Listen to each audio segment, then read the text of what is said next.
Buenos días, buenas tardes, buenas noches. Nos encontramos ahora para hablar de la generación del 27.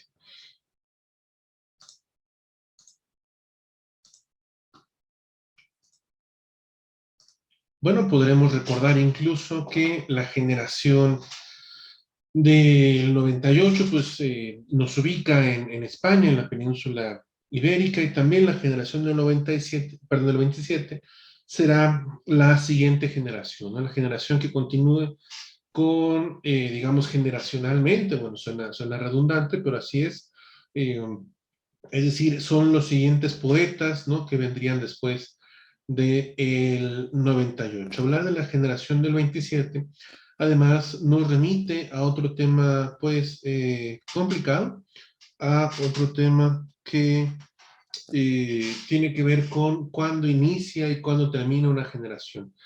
Un poco basados en estas terminologías del 98 y 27, hay quien ha propuesto que las generaciones duran 30 años, ¿no? Que es necesario que pasen 30 años para que surja una nueva generación. El tema no es nuevo, sin embargo, no está resuelto del todo. Hay que recordar, por ejemplo, ¿no? Aunque pues tal vez es un referente bíblico, sin duda alguna, pero en la Biblia, ¿no? Cada que pasa una nueva generación, pues tienen que pasar al menos 40 años. Es decir, la generación vieja, ¿no? Le tiene que dar paso por completo a la nueva, para que ahí sí podríamos hablar de que ya inicia otra generación, ¿no? Regularmente en la cuestión bíblica, pues las generaciones se asocian también mucho a los castigos, ¿no? Se castiga a una generación durante 40 años y ya, digamos, cuando no hay el castigo a la siguiente es porque ya precisamente ha sucedido eso, ¿no? Ya hay toda una renovación de personas que tendría que ver con este término que es, este concepto que es la generación. Y diremos, bueno, al menos de momento, que habría que retomar nuevamente esto de los 30 años para hablar sobre la generación del 27, ¿no? Y marcar, pues, estos momentos de alguna u otra manera con la generación del 98, esa generación del desastre, y esta generación del 27. ¿Cuál es el contexto histórico de la generación del 27? Bueno, pues vienen de la dictadura de Primo de Rivera, del 23 al 30. Hay que recordar que después, bueno, claro, después del interinato de Niceto Alcalá Zamora, viene el interinato, ¿no? Perdón, la presidencia, el momento republicano de Manuel Azaña. Hay que recordar que, pues esto se marca también muy bien con las banderas, ¿no? El color de la bandera republicana, ¿no? Que utilizará Manuel Azaña será distinta, ¿no? Por ejemplo, a la bandera que utilizará después Francisco Franco, ¿no? Ya en momentos posteriores, ¿no? Finalmente, Manuel Azaña, digamos, más que terminar su periodo, pues lo finaliza de manera abrupta, porque el 17 de julio del 36 podemos marcarlo como el momento en el que inicia la Guerra Civil Española. Hay que recordar que, bueno, como podrán recordar, hay una película llamada Hasta que termine la guerra, ¿no? En la que se habla de esos últimos días de Miguel de Unamuno al frente de la Universidad de Salamanca. Y vemos también ahí en esa película, en alguna otra escena, cómo de alguna u otra manera, pues Alemania estaba muy interesada en España, y hay que decir que Alemania pues probó, ¿no? Algunas armas que luego serán utilizadas en la Segunda Guerra Mundial, en particular el gas mostaza. El gas mostaza se utilizó, perdón, por primera vez en la Guerra Civil Española, digamos como prueba a lo que sucedería, lo que pasaría posteriormente en la Segunda Guerra Mundial. Finalmente, bueno, pues también hablar, ¿no? De que pues este periodo llamado el franquismo dura hasta el 76. Hablar de la generación del 27 es hablar de una serie de escritores que pues no tendrán, digamos, de algún u otro modo tantas eh, afinidades o tan características como tan marcadas en cuanto a lo estético. Sin duda alguna, pues tendrán algunas relaciones. La verdad es que decir algunas semejanzas entre algunos de ellos. Podríamos decir que tal vez una de las características principales pues sea tal vez la de la diversidad, ¿no? Entre unos y otros eh, escritores de la generación del 27. Hay que hablar, por ejemplo, de la importancia que tiene el prólogo a las obras completas de Federico García Lorca, que escribe Jorge Guillén. Hay que decir, sin duda alguna, que es una generación que se define por la amistad y que se define, bueno, también por la cercanía a un tutor que van a tener, que no es otro sino Juan Ramón Jiménez, este poeta español que, pues de alguna u otra manera no se asocia, no se liga a la generación del 98 porque, bueno, sus temas, sus preocupaciones, su estética es diferente y, pues, digamos, no es tampoco en los años, ¿no?, que podríamos marcar a los que nacen en la generación, o sea, para la generación del 27, sino que está ahí, digamos, un poco a la mitad, de alguna u otra manera que esto también, pues, lo hace ser una suerte de tutor para esta generación.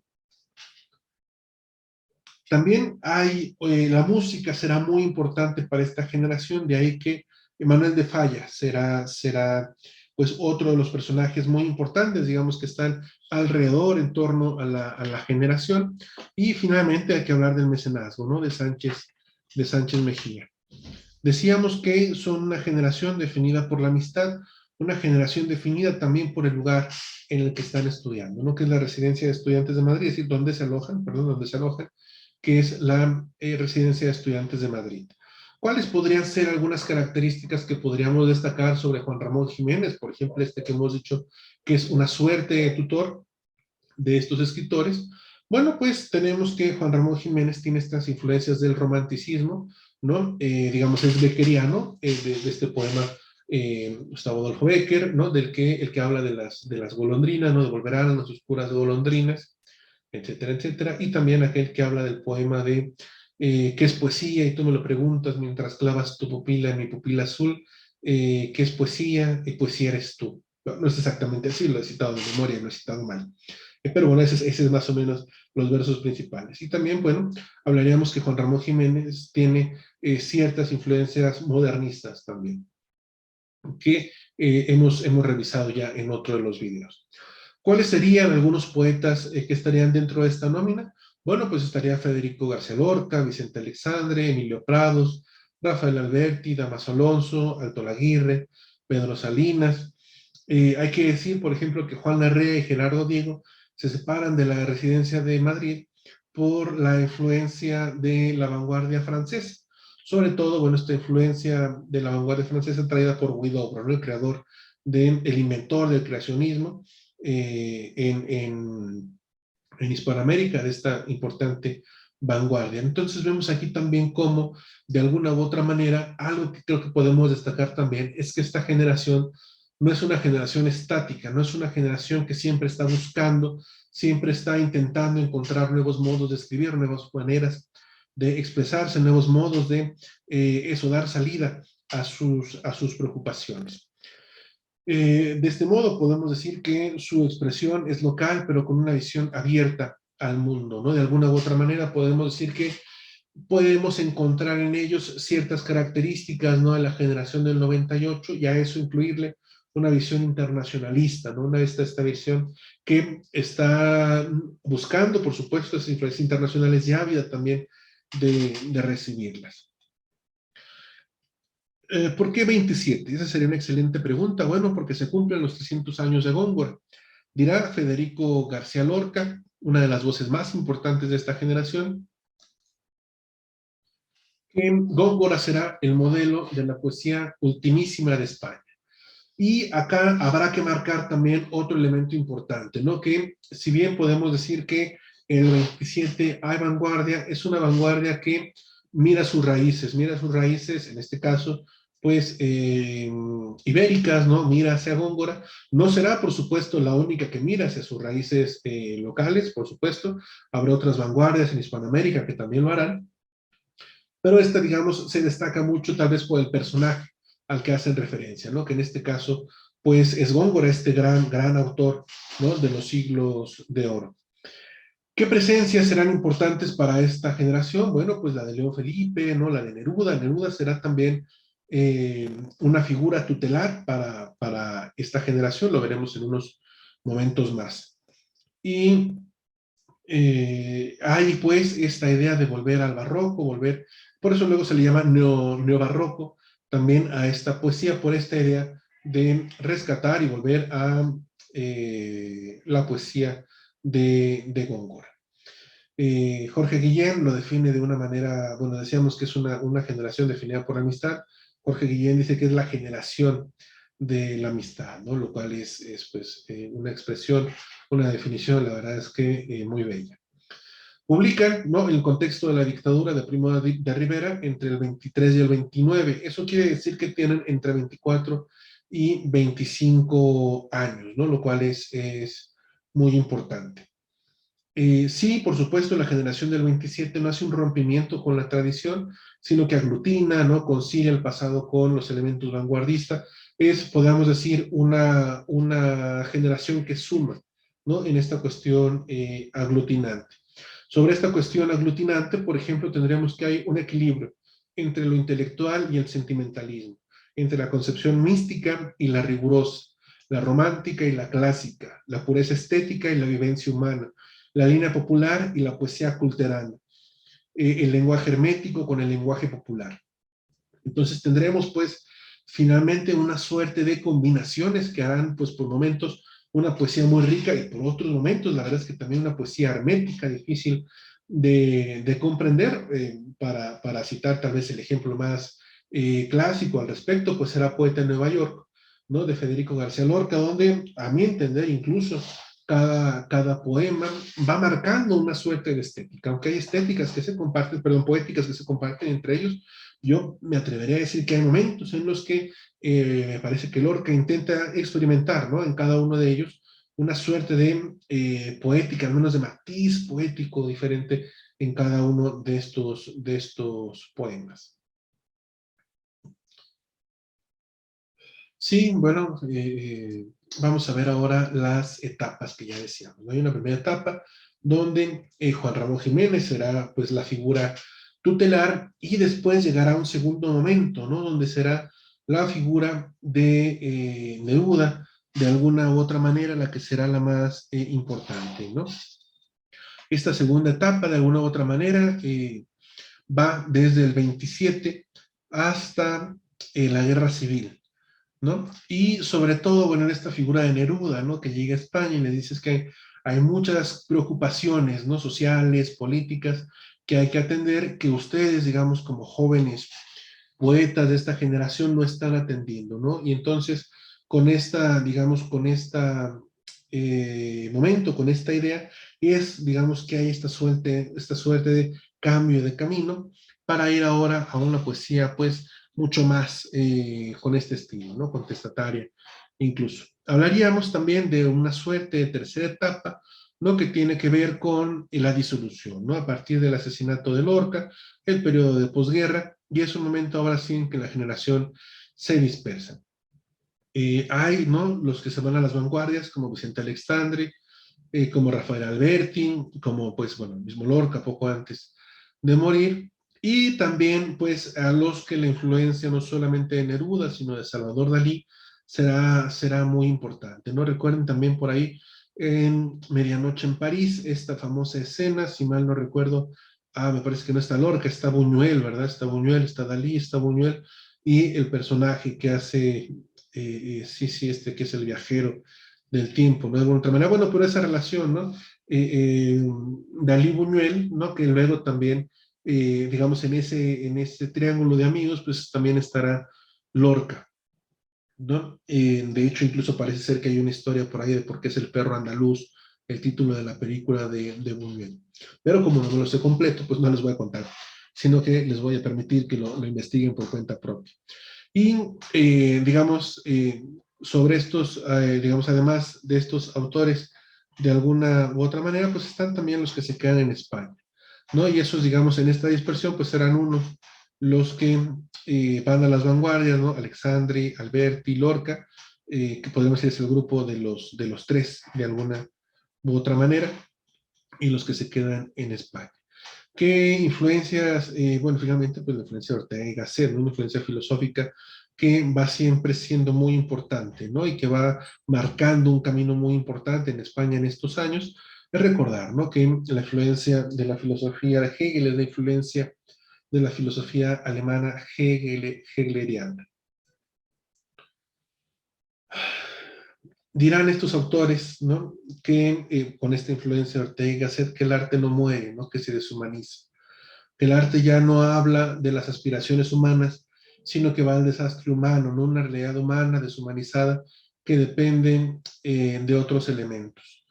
Y sobre esta idea, pues habría que hablar, bueno, ya lo saben, hay estos otros textos, ¿no? Como Todos los oídos se desvanece en el aire, o aquel, bueno, que no son del mismo autor, ¿no? O aquel de la obra de arte en la época de la reproductibilidad técnica, ¿no? En la que de alguna u otra manera la cuestión de la deshumanización, pues yo diría está presente.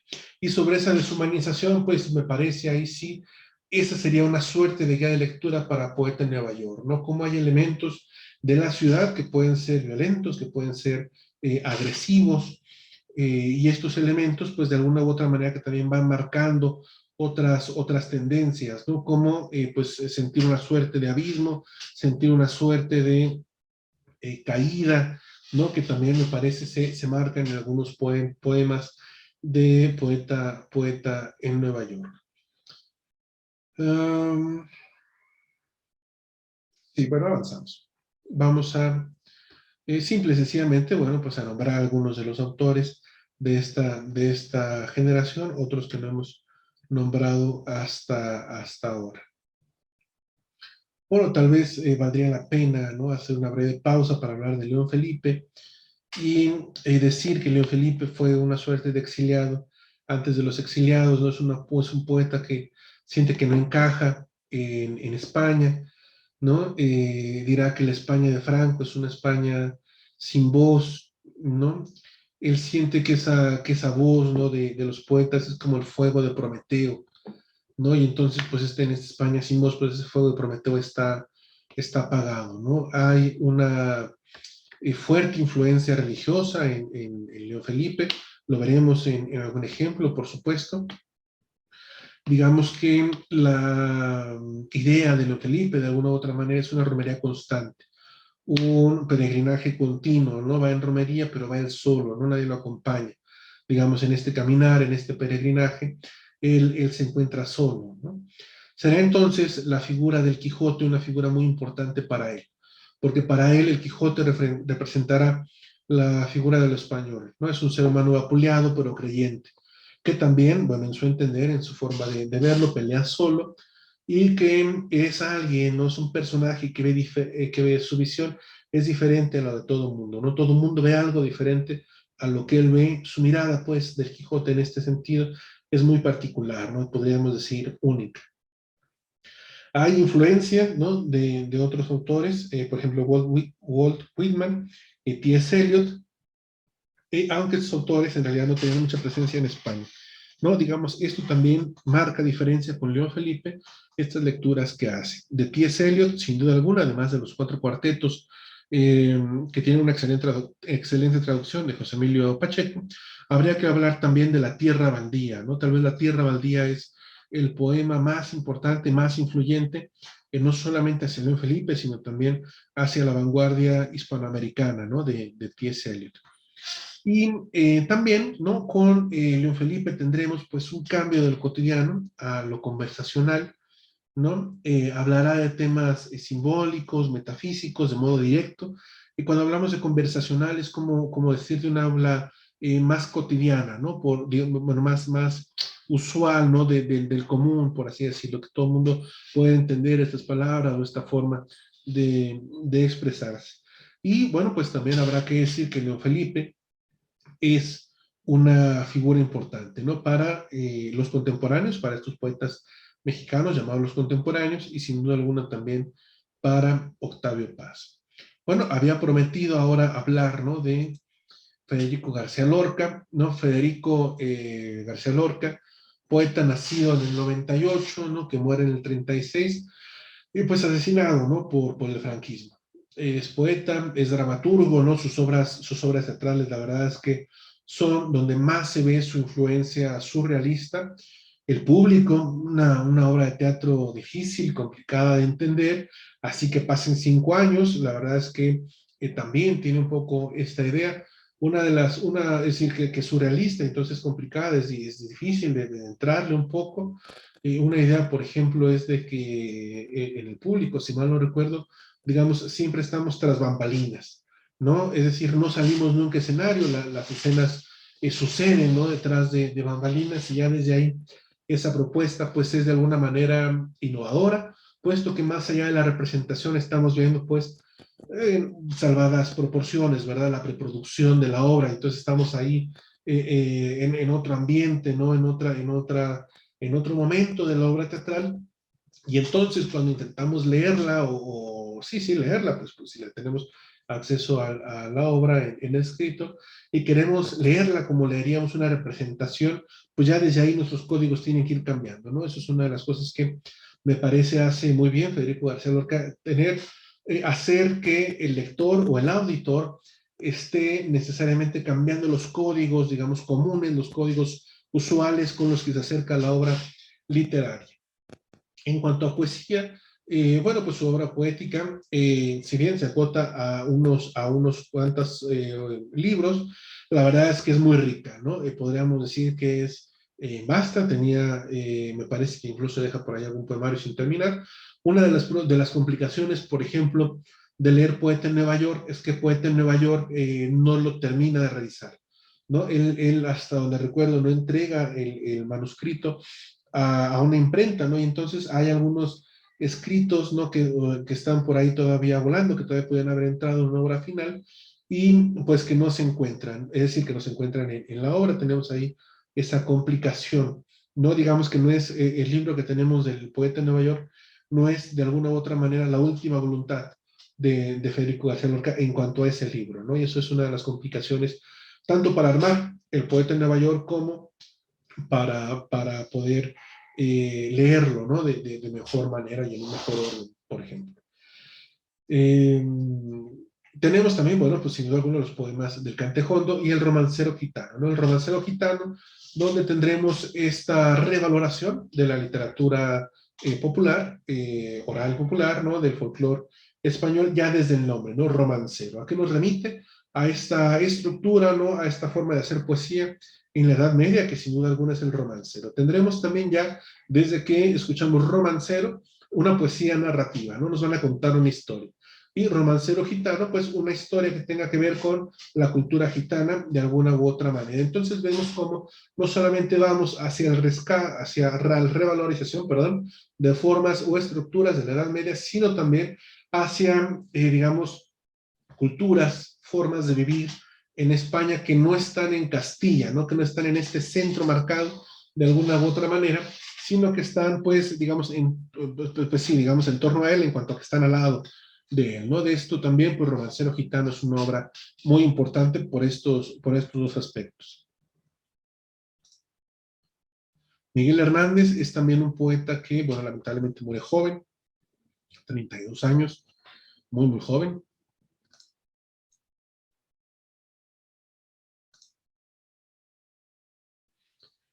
Y bueno, que es encarcelado, ¿no? La verdad es que Miguel Hernández pues él vive, digamos, este momento de la guerra civil, pues de una manera muy dura, ¿no? Es una historia durísima, sin duda alguna, la de Miguel Hernández, y aún así nos regala unos poemas, la verdad es que maravillosos, ¿no? Podemos decir también que es el poeta de la tierra y de los pobres, ojalá podamos encontrar ahora mismo un ejemplo, ¿no? Para ver estas características que ahora estamos prometiendo de alguna u otra manera.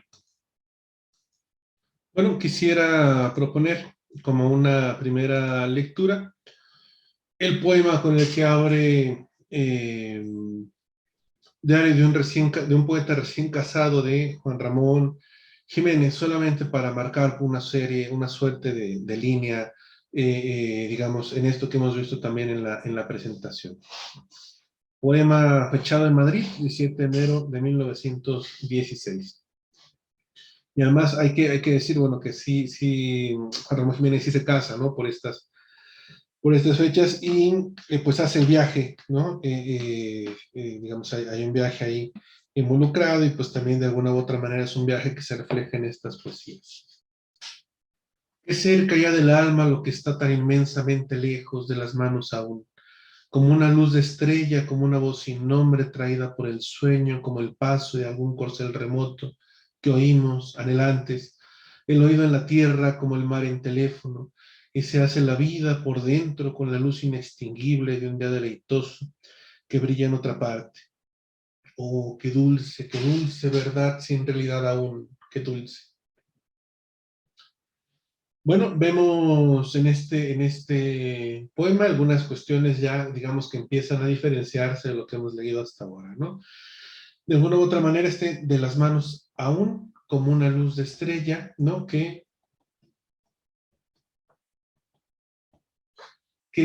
Bueno, se marca, ¿no? Visualmente en líneas distintas, ya desde ahí hay una ruptura, ¿no? Con la que habíamos leído, otra ruptura, ¿no? Como el mar en teléfono, ¿no? Esta idea, ¿no? Pues eso, de una palabra que no había aparecido y que, a pesar de ser un esdrújulo, pues es más bien, o por ser un esdrújulo, una palabra que sobresale, ¿no? Ninguna otra palabra con las que termina ninguno de los versos es una palabra de este estilo, ¿no? Hay graves y agudas y en este caso tenemos el esdrújulo, ¿no? Como un elemento ahí que nos va avisando que hay algo. Tenemos elementos de repetición, o qué dulce, qué dulce, qué dulce, ¿no? Como esa suerte de esperanza, esa suerte de ilusión, de ir hacia adelante, ¿no? Con esta temática.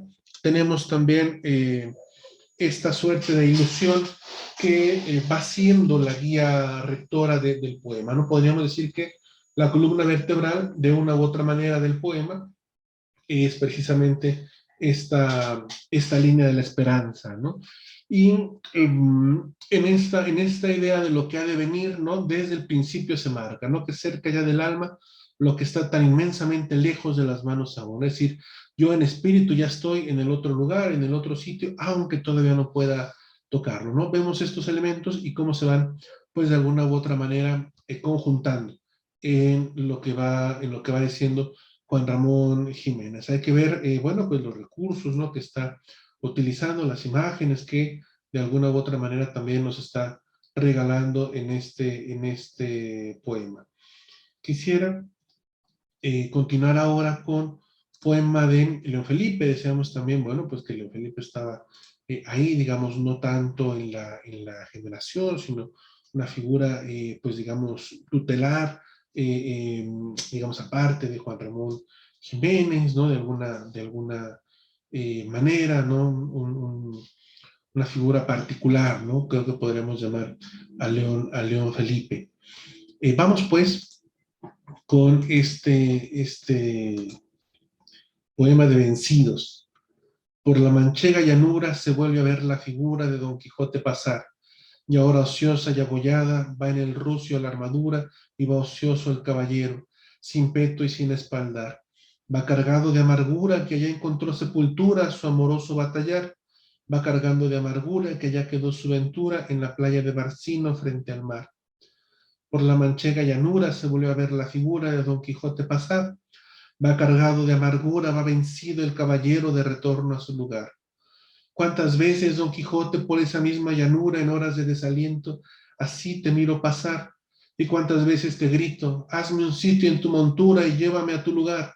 Hazme un sitio en tu montura, caballero derrotado, hazme un sitio en tu montura, que yo también voy cargado de amargura y no puedo batallar. Ponme a la grupa contigo, caballero del honor, ponme a la grupa contigo y llévame a ser contigo pastor. Por la manchega llanura se vuelve a ver la figura de Don Quijote pasar.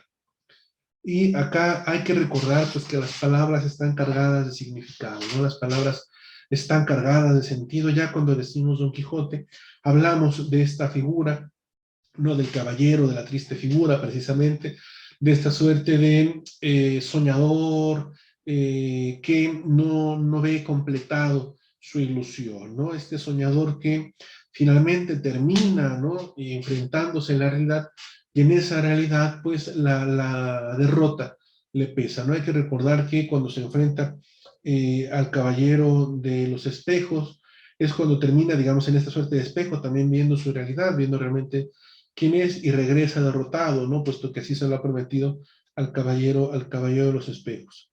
Y ya yendo, ¿no? Casi a entrar a ese lugar de la Mancha, ¿no? De cuyo nombre no podemos acordarnos, bueno, pues eh, piensa, bueno, y si me hago pastor, ¿no? Como esas novelas pastoriles que había leído antes también, de las que también había leído mucho, y le comparte esta idea a Sancho, ¿no? Que lo va acompañando. Una cuestión importante en este poema es que Sancho no está ahí, ¿no? Digamos, se ve una figura solitaria, ¿no? Del Quijote, va en el rucio la armadura, no va tan, digamos, ya en esta derrota, ya ni siquiera él carga la armadura, ya la va cargando pues su caballo, y Rocinante, ¿no? Sin duda alguna, que fue antes Rocín, no Rocinante. Y ya va ocioso el caballero. Vean ustedes qué imágenes tan duras, qué imágenes tan de desolación nos regala León Felipe, ¿no? Y con este caballero, ¿no? Que va derrotado, que va triste, llévame contigo, ¿no? Yo quiero ir contigo, yo quiero acompañarte en este peregrinar, ¿no? Diríamos, en esta romería, como lo mencionábamos antes. Ya vemos también esta figura tan importante de León Felipe y su asociación de alguna u otra manera a esta otra figura tutelar, que bueno, pues sin duda alguna es el Quijote. Ahora quisiera, bueno, si les parece bien, pasar a una serie de lecturas de, ahora sí, la generación del 27. No vamos a leer, por ejemplo, un fragmento de Pedro Salinas de este largo poema que es La voz a ti de vida, un poema, bueno, la verdad es que imperdible, leemos acá nada más un fragmento, ¿no? Con himno a que se haga la lectura, ¿no? En su totalidad, y bueno, posterior a que vean este video o en algún otro momento en el que tengan libre. Vamos a leer de los versos 494 al 521. Y bueno, ojalá también, bueno, seguir la lectura de manera personal, vayan viendo también otros recursos que les vayan llamando la atención, vayan viendo también la métrica de los versos, en ocasiones la menciono, en otras ocasiones no, pero bueno, ojalá que se vaya viendo también esto en la lectura. Dice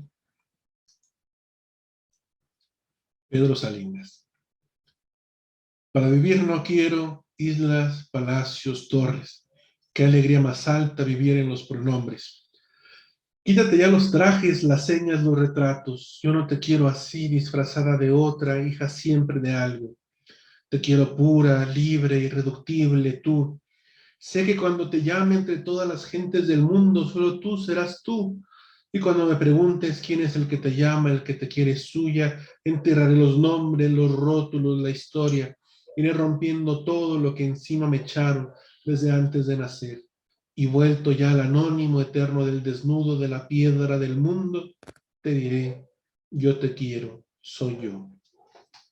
Vean ustedes esta idea de los pronombres, como bajo una idea, ¿no? Bajo un concepto lingüístico, bajo una categoría lingüística, como los pronombres, crea Pedro Salinas este fragmento del poema, y bueno, sería importante, por supuesto, en otras partes del poema también. El primer elemento. Segundo elemento, vean ustedes, ¿no? Como la utilización, por ejemplo, en varios momentos, como del mundo, o en ese te diré, de el pie quebrado, ¿no? Ahí para también, de alguna u otra manera, destacar un elemento para subrayar, ¿no? Que ahí vamos a tener algo importante, es como si nos dijera, querido auditor, querido lector, o querida auditora, querida lectora, aquí viene algo importante, ¿no? Aquí viene algo en lo que hay que poner mucha atención, como ese yo te quiero, soy yo. Y aunado a ese otro recurso, ¿no? En el que inicia el verso con la misma palabra con la que la termina, ¿no?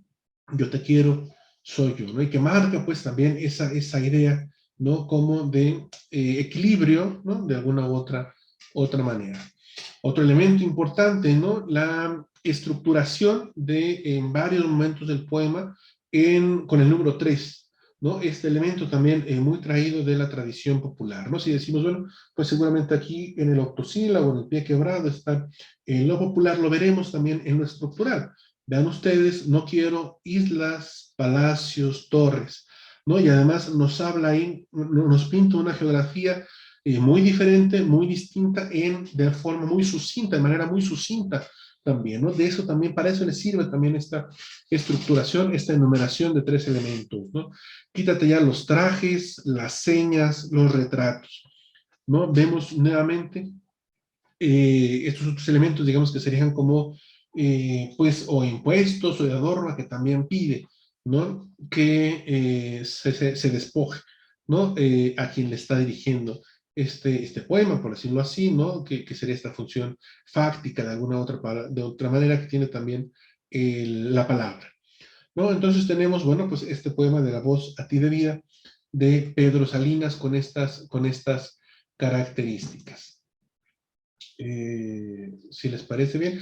Y otra de las cuestiones que me parece ser importante ver, sobre todo en esta breve revisión de poemas, lo diferente que son un poeta de otro, ¿no? Y que, bueno, por eso decíamos también la idea de que se asocian más bien por la amistad, ¿no? Más que por otra cosa, como una cuestión netamente estética, no artística, ¿no? Acá hay, bueno, pues la feliz conjunción de la residencia de estudiantes que los hace, pues esto, tener esta amistad entre ellos. Vamos con Miguel Hernández y su elegía. En Orihuela, su pueblo y el mío, se ha muerto como del rayo Ramón Sijé, con quien tanto quería. Yo quiero ser llorando el hortelano de la tierra que ocupas y estercolas, compañero del alma tan temprano, alimentando lluvias, caracolas y órganos mi dolor sin instrumento, a las desalentadas amapolas, daré tu corazón por alimento. Tanto dolor se agrupa en mi costado que por doler me duele hasta el aliento. Un manotazo duro, un golpe helado, un hachazo invisible y homicidio, un empujón brutal te ha derribado. No hay extensión más grande que mi herida. Lloro mi desventura y sus conjuntos y siento más tu muerte que mi vida. Ando sobre rastrojos de difuntos y sin calor de nadie y sin consuelo, voy de mi corazón a mis asuntos. Temprano levantó la muerte el vuelo, temprano madrugó la madrugada, temprano está rondando por el suelo. No perdono la muerte enamorada, no perdono la vida desatenta, no perdono a la tierra ni a la nada. En mis manos levanto una tormenta de piedras, rayos y hachas estridentes, sedienta de catástrofes y hambrientas. Quiero escarbar la tierra con los dientes, quiero apartar la tierra parte a parte, adentelladas secas y calientes. Quiero minar la tierra hasta encontrarte y besarte la noble calavera y desamordazarte y regresarte. Volverás a mi huerto y a mi higuera, por los altos andamios de las flores, pajareará tu alma colmenera de angelicales ceras y labores. Volverás al arrullo de las rejas de los enamorados labradores. Alegrarás la sombra de mis cejas, y tu sangre se irán a cada lado, disputando tu novia y las abejas. Tu corazón, ya terciopelo ajado, llama a un campo de almendras espumosas, de avariciosa voz de enamorado. A las aladas almas de las rosas del almendro de nata te requiero, que tenemos que hablar de muchas cosas, compañero del alma, compañero. Vean ustedes cómo hay esta repetición del recurso, al menos acá hacia el final, ¿no? De compañero y compañero, y como veíamos aquello de yo, el que te quiero soy yo, ¿no? Pero sobre todo ver en esta elegía, bueno, finalmente la elegía se define como un poema triste, un poema que no ha muerto. Vean ustedes, ¿no? Cómo es, yo quiero ser llorando el hortelano, es decir, el que cuida el huerto, la tierra, ¿no? Bueno, el huerto en realidad, ¿no? De la tierra que ocupas y estercolas, ¿no? Ya el amigo está muerto, ya incluso empieza a degradarse, ¿no? Compañero del alma tan temprano, ¿no? Digamos, pues desde jóvenes, por así decirlo, ¿no? Alimentando lluvias, caracolas y órganos, mi dolor sin instrumento, a las desalentadas amapolas daré tu corazón por alimento. Vean ustedes cómo esta degradación del cuerpo que ya ha sido enterrado va siendo, ¿no? De alguna u otra manera la línea narrativa de estos lamentos, ¿no? Y pues por ahí va todo el poema, ¿no? Incluso estas anáforas, ¿no? Decíamos en otro momento, ¿no? ¿De qué sirven las anáforas? Bueno, pues esta figura de repetición, ¿no? Que nos va recordando el dolor, que nos va haciendo, digamos, que el poema suba en intensidad en algunos momentos, porque sube también en intensidad la emoción, la tristeza, el pesar, ¿no? Del poeta. En estos casos, en este caso de la muerte, veríamos también en algunos momentos, ¿no? Esta estructuración por tres elementos que también me parece está presente en este poema de la elegía de Miguel Hernández a Ramón Sige. Y bueno, un poco lo que decía también, ¿no? Anteriormente sobre la diferencia que me parece se puede ver marcada en la estética, en la forma de crear los versos entre uno y otro. Vamos ahora con Luis Cernuda. Luis Cernuda, además, bueno, alcanza, ¿no? A hacer su recopilación de sus poemas y las agrupa bajo un libro que se llama La realidad y el deseo.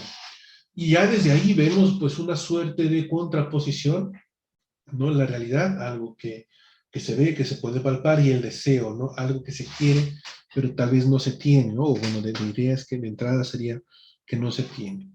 Vamos ahí contigo. Mi tierra eres tú, mi gente eres tú. El destierro y la muerte para mí están a donde no estés tú. Y mi vida, dime mi vida, ¿qué es si no eres tú? Vean ustedes cómo en esta brevedad del poema, ¿no? Habla, bueno, de varios elementos, ¿no? Una cuestión, podríamos llamarla amorosa de alguna manera, ¿no? Puesto que hay una suerte de destinatario. Hay además también una suerte de dialogismo, si bien no escuchamos, digamos, la otra voz, pues esta idea de repetir la pregunta, ¿no? Como para marcar también esa suerte de dialogismo. Y esta idea del exilio y el destierro, ¿no? El exilio y el exilio y el destierro están donde no esté, ¿no? La persona amada, ¿no? Eh, en este caso. Bueno, vamos a leer también Diré cómo naciste. Diré cómo nacisteis, placeres prohibidos, como nace un deseo sobre torres de espanto, amenazadores, barrotes, y el descolorida, noche petrificada, fuerza de puños, ante todos, incluso el más rebelde, apto solamente en la vida sin muros, corazas infranqueables, lanzas o puñales, todo es bueno si deforma un cuerpo, tu deseo es beber esas hojas lascivas o dormir en esa agua acariciadora, no importa, ya declaran tu espíritu impuro, no importa la pureza, los dones que un destino levantó hacia las aves con manos imperecederas, no importa la juventud, sueño más que hombre, la sonrisa tan noble, playa de seda bajo la tempestad de un régimen caído. Placeres prohibidos, planetas terrenales, miembros de mármol con sabor de estío, jugo de esponjas abandonadas por el mar, flores de hierro resonantes como el pecho de un hombre, soledades altivas, coronas derribadas, libertades memorables, manto de juventudes, quien insulta esos frutos, tinieblas en la lengua, es vil como un rey, como sombra de rey, arrastrándose a los pies de la tierra para conseguir un trozo de vida. No sabía los límites impuestos, límites de metal o papel, ya que el azar le hizo abrir los ojos bajo una luz tan alta, a donde no llegan realidades vacías, leyes hediondas, códigos, ratas de paisajes derruidos. Extender entonces una mano, es hallar una montaña que prohíbe, un bosque impenetrable que niega, un mar que traga adolescentes rebeldes. Pero si la ira, el ultraje, el oprobio y la muerte, ávidos dientes sin carne todavía, amenazan abriendo sus torrentes, de otro lado vosotros, placeres prohibidos, bronce de orgullo, blasfemia que nada precipita, tendéis en una mano el misterio, sabor que ninguna amargura corrompe, cielos, cielos relampagueantes que aniquilan. Abajo, estatuas anónimas, sombra de sombras, miseria, preceptos de niebla, una chispa de aquellos placeres brilla en la hora vengativa. Su fulgor puede destruir vuestro mundo. Bueno, dejo el comentario de este último poema para que, bueno, cada quien pueda hacerse, pues, esta idea, de alguna u otra manera, sobre este poema, su interpretación, por supuesto, y su lectura. Propongo ahora la lectura de Rafael Alberti. A galopar. Las tierras, las tierras, las tierras de España, las grandes, las solas, desiertas llanuras. Galopa caballo cuatralbo, jinete del pueblo al sol y a la luna. A galopar, hasta enterrarlos en el mar. A corazón suenan, resuenan, resuenan las tierras de España en las cerraduras. Galopa jinete del pueblo, caballo de espuma, a galopar, hasta enterrarlos en el mar. Nadie, nadie, que enfrente no hay nadie, que es nadie la muerte si va en tu montura. Galopa caballo, cuatralbo, jinete del pueblo, que la tierra es tuya. A galopar hasta enterrarlos en el mar. Bueno, quería particularmente leer a galopar por esta idea, ¿no? Las tierras, las tierras, las tierras de España. Tarrara, tarrara, tarrara, tarrara, ¿no? Las grandes, las olas de ciertas llanuras. Como si en esta musicalidad, ¿no? Estuviéramos arriba, estuviéramos arriba del caballo, no estuviéramos galopando, ¿no? Galopa, caballo, cuatralbo, jinete del pueblo, al sol y a la luna, ¿no? El ritmo en este poema en particular me parece que prima, ¿no? Me parece que sobresale, ¿no? Y lo cual me parece pues muy importante, porque si hablamos pues de a galopar, estaríamos hablando también que esta cuestión pues un poco de forma y fondo, de que Rafael Alberti en este caso ha creado un poema donde podamos escuchar esa parte del galope, esa parte del caballo, y que bueno, lo tendríamos acá como un elemento importante, ¿no? A destacar.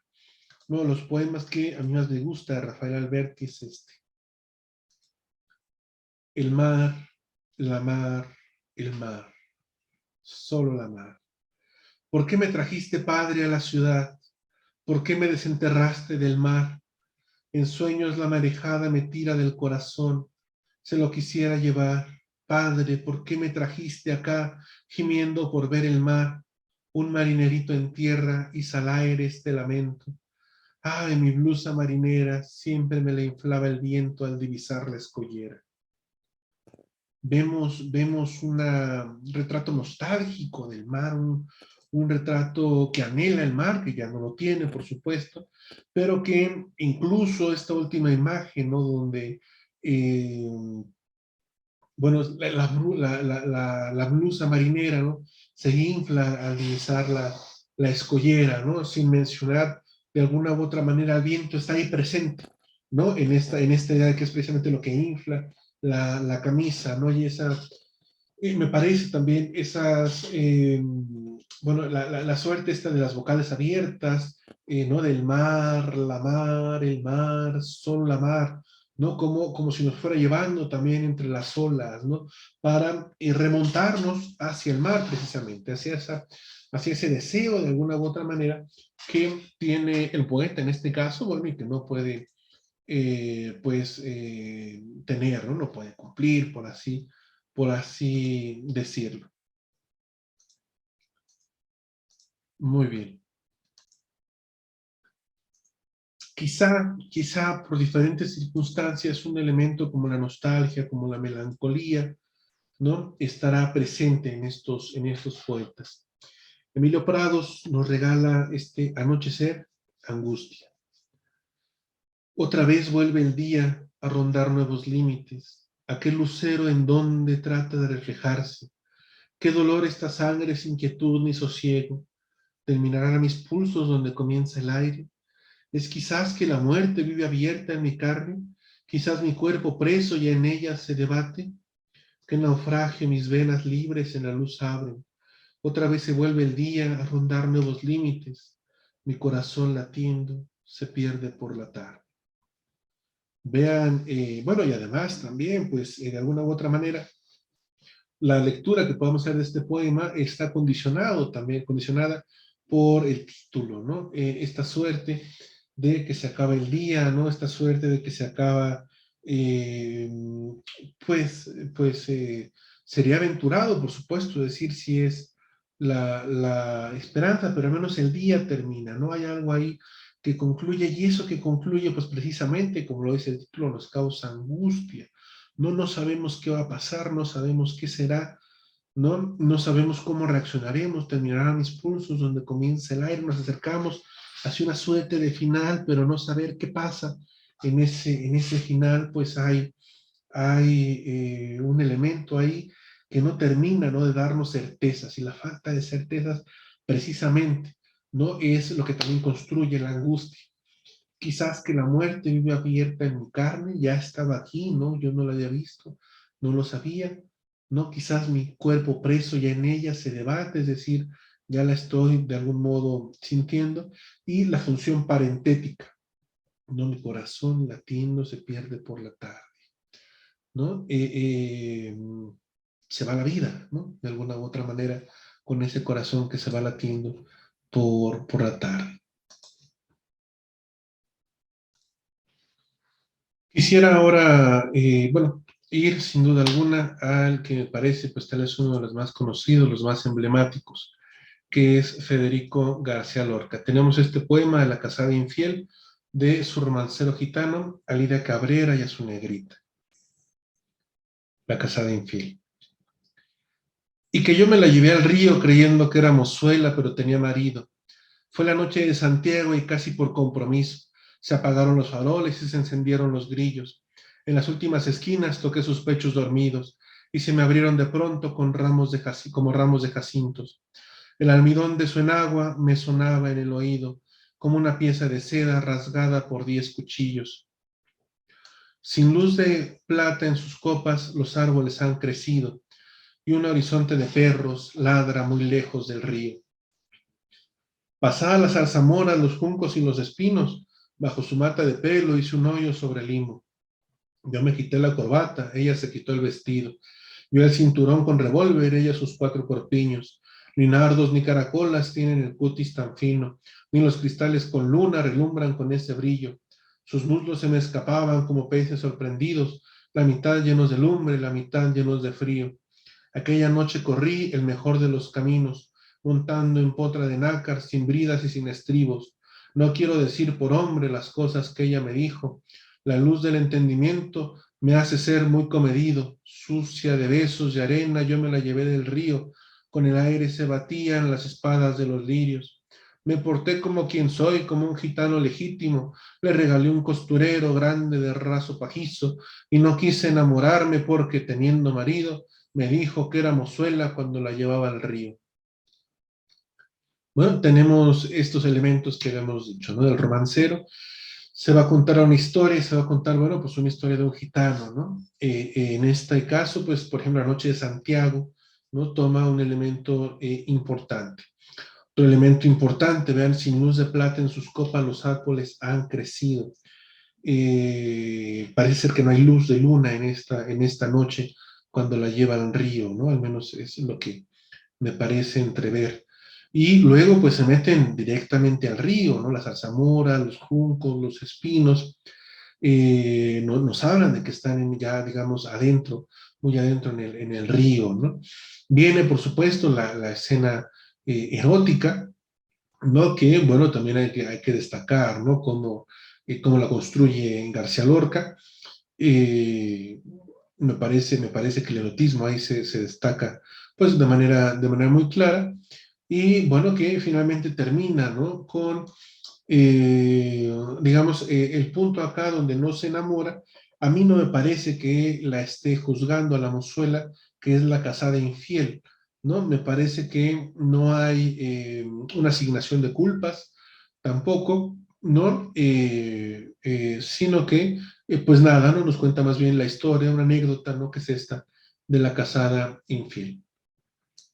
Ahora, bueno, en ese, también la casada infiel me parece que, digamos, con toda la elegancia, ¿no? Con toda la forma de construcción del erotismo, ¿no? De elementos muy claros como el agua, el río, los peces, el frío, el calor, incluso una cuestión muy sensorial, ¿no? Para pasar del frío al calor y del calor al frío. Digamos, estos elementos de alguna u otra manera, pues están claros, están presentes, ¿no? Y están mostrados, es lo que yo quisiera decir, ¿no? Que están mostrados. ¿Por qué? Porque veremos ahora este poema, ¿no? A Gloria Ginés y a Fernando de los Ríos, cómo el simbolismo de los elementos parece muy extraño, ¿no? Romance sonámbulo. Verde que te quiero verde, verde viento, verde ramas, el barco sobre la mar y el caballo en la montaña. Con la sombra en la cintura ella sueña en su baranda, verde carne, pelo verde, con ojos de fría plata. Verde que te quiero verde, bajo la luna gitana las cosas la están mirando y ella no puede mirarlas. Verde que te quiero verde, grandes estrellas de escarcha. Vienen con el pez de sombra que abre el camino del alba. La higuera frota su viento con la lija de sus ramas. El monte gato garduño eriza sus pitas agrias.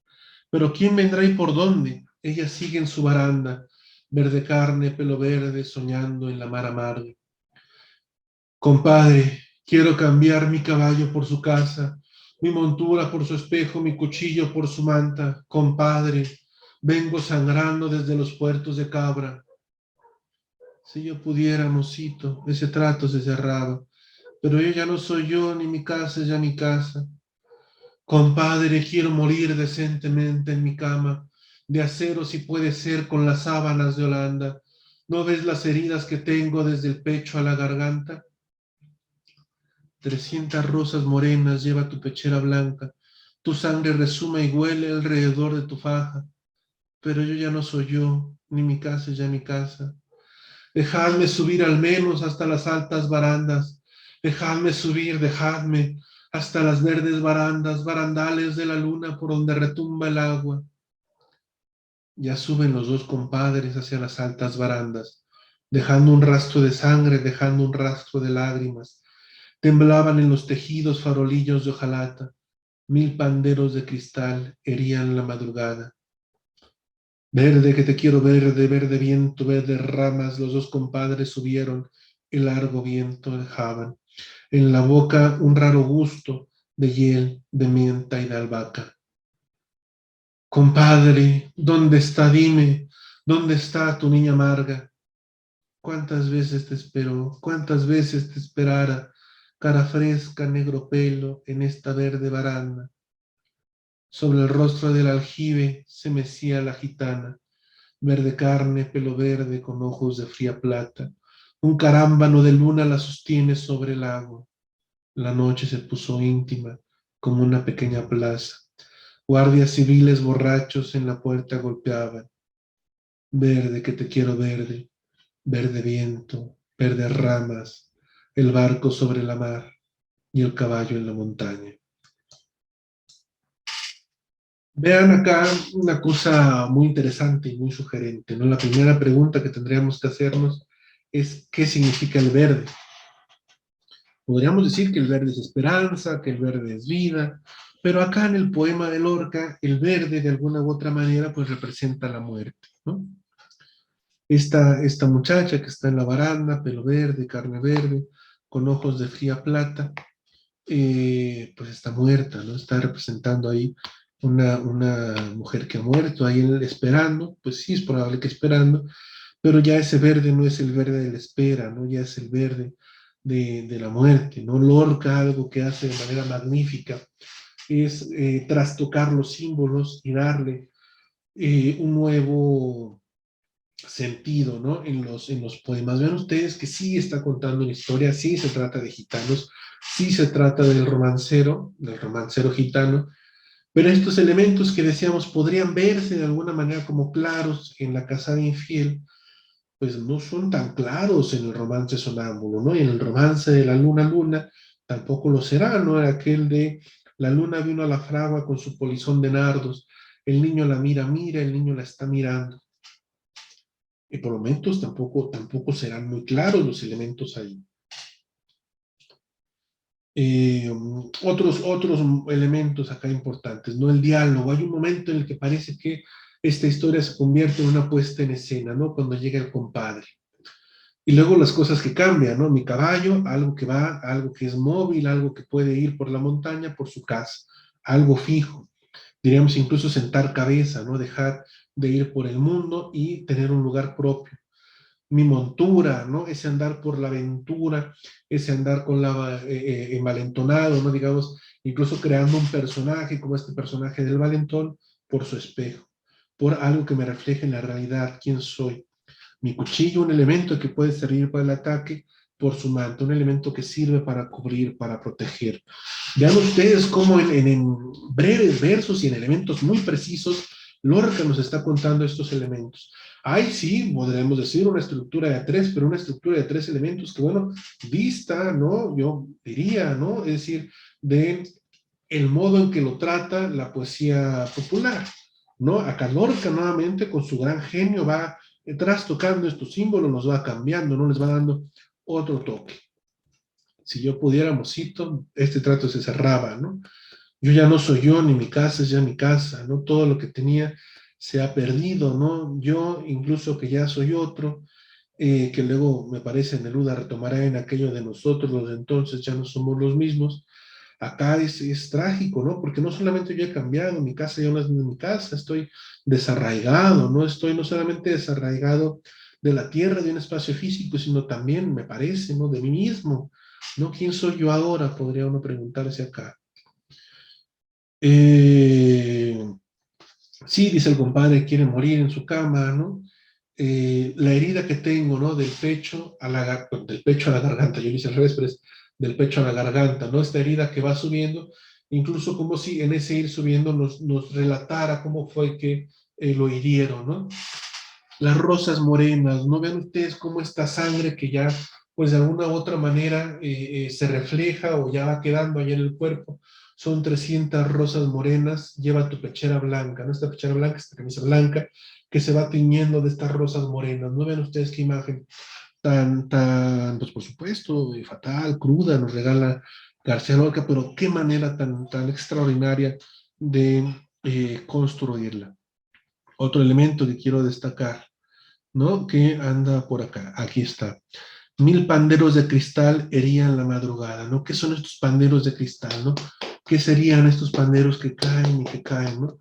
Además, panderos de cristal, ¿no? Pues por supuesto la lluvia, no está lloviendo muy fuerte, está lloviendo tan fuerte que parece que 1000 panderos de cristal herían la madrugada. Y vean ustedes, si el compadre está herido, la madrugada va a estar herida. Estos elementos, de alguna otra manera, que al menos temáticamente marcan una suerte de paralelismo en el poema del romance sonámbulo, ¿no? Y bueno, pues dejo para ustedes, ¿no? Una lectura más amplia también, más detenida de este genial poema de Federico García Lorca. Y quiero ahora mostrarles, ¿no? Que este mismo Federico García Lorca es quien escribe estos otros poemas, ¿no? Que no son otros, sino los de El poeta en Nueva York. Vean ustedes, ¿no? Podríamos preguntarnos, bueno, ¿será realmente el mismo García Lorca? Por supuesto, ya tiene otras experiencias, ya tiene otras vivencias, pero finalmente, ¿no? Es García Lorca, este poeta en Nueva York, este poeta que ya estará casi cercano a la vanguardia, el que nos regalará pues otra serie, otra suerte de versos, ¿no? Y vean ustedes también, quisiera ver si podía ser posible notar en mi lectura cómo de alguna u otra manera, esto que les decía, ¿no? Que de alguna manera pues hay una poética para cada poema. Claro, esto solamente son interpretaciones, solamente una lectura de mi parte, pero que me parece podría estar cercano.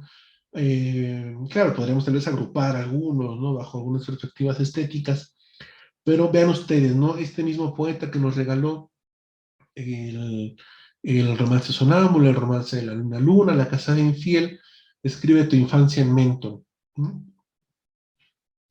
Un epígrafe aquí de Jorge Guillén.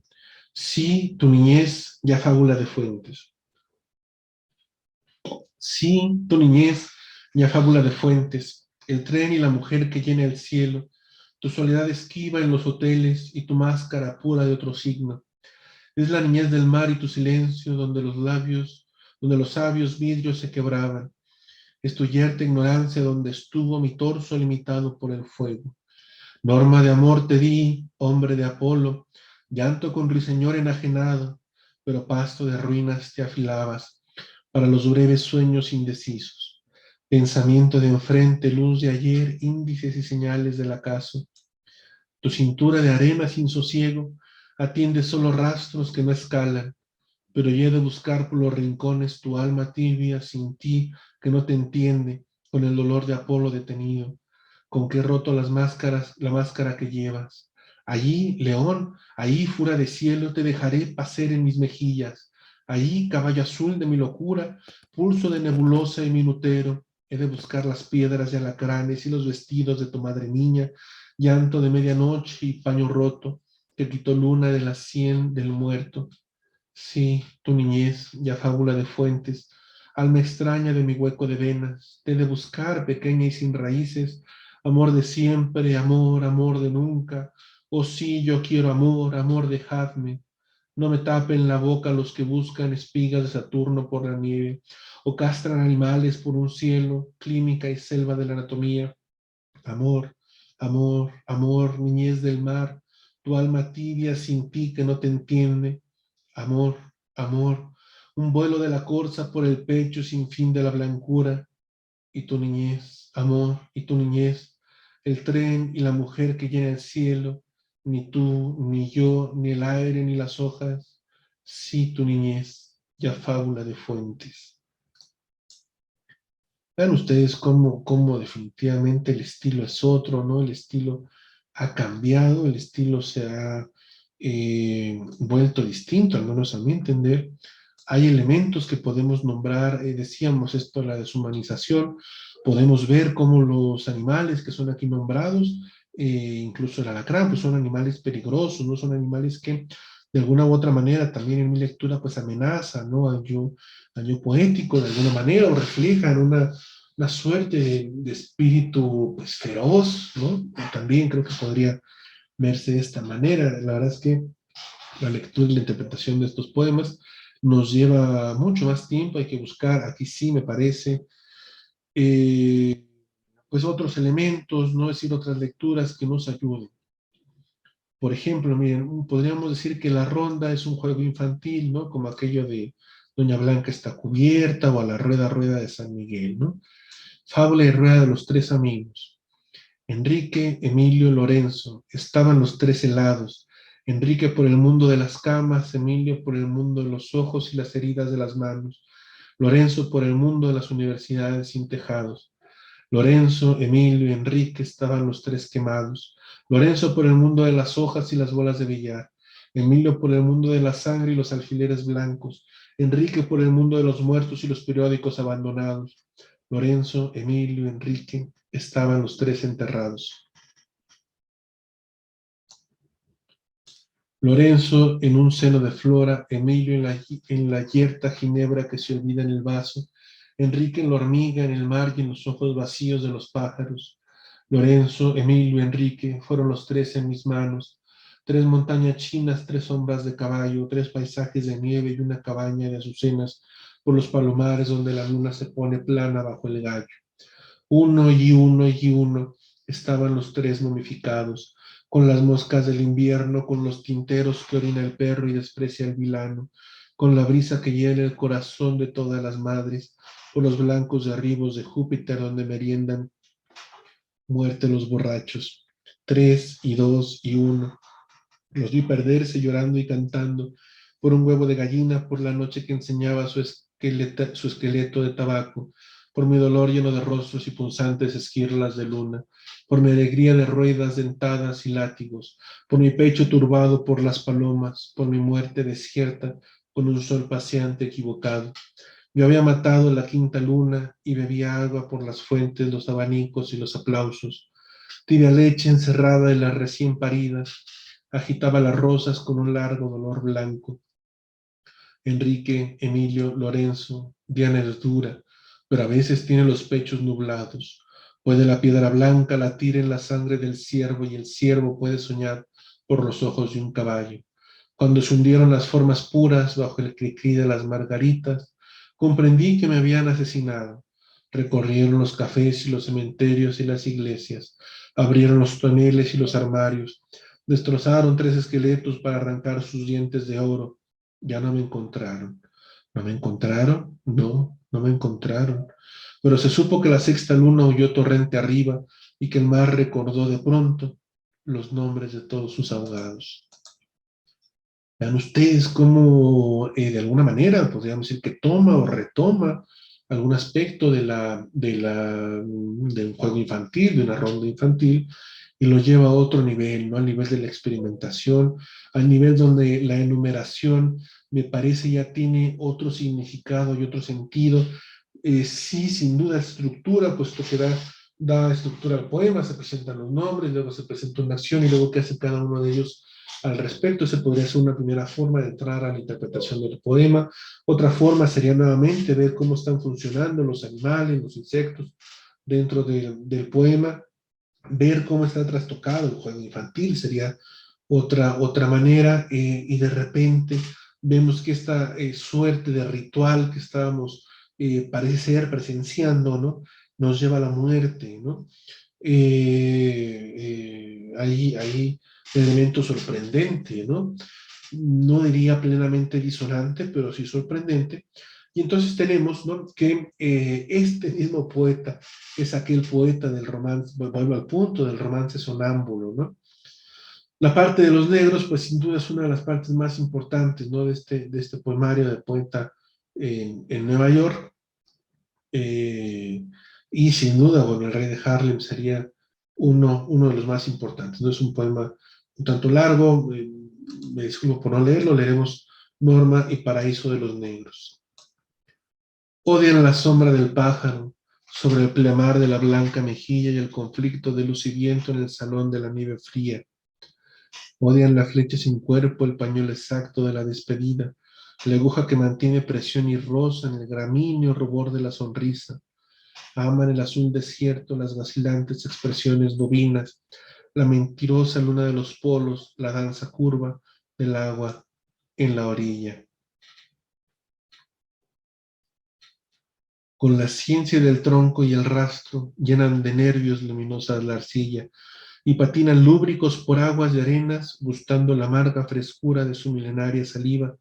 Es por el azul crujiente, azul sin un gusano ni una huella dormida, donde los huevos de avestruz quedan eternos y deambulan intactas las lluvias bailarinas. Es por el azul sin historia, azul de una noche sin temor de día, azul donde el desnudo del viento va quebrando los camellos sonámbulos de las nubes vacías. Es ahí donde sueñan los torsos bajo la cula de la hierba, ahí los corales empapan la desesperación de la tinta. Los durmientes borran sus perfiles bajo la madeja de los caracoles y queda el hueso de la danza sobre las últimas cenizas. Parece ser que regularmente hay como una falta, como una ausencia, como un elemento que sorprende hacia el final. Hay también una serie de elementos que se contraponen, ¿no? Y esta suerte de elementos que se contraponen parecen generar un conflicto, ¿no? Bueno, serían algunos elementos con los que podríamos entrar a la interpretación de este poema. Pues de este modo, ¿no?, estaríamos dando cierre a las lecturas que hemos tenido en torno a la generación del 27, esta generación, bueno, que es muy importante, que además, pues no solamente recibe la influencia de ciertos personajes, el caso de Neruda, por ejemplo, sino que también sería importante para varios poetas de Hispanoamérica, ¿no? Como lo podremos ver. Muy bien, pues hasta aquí la lectura de este video. Buenos días, buenas tardes, buenas noches. Hasta la próxima.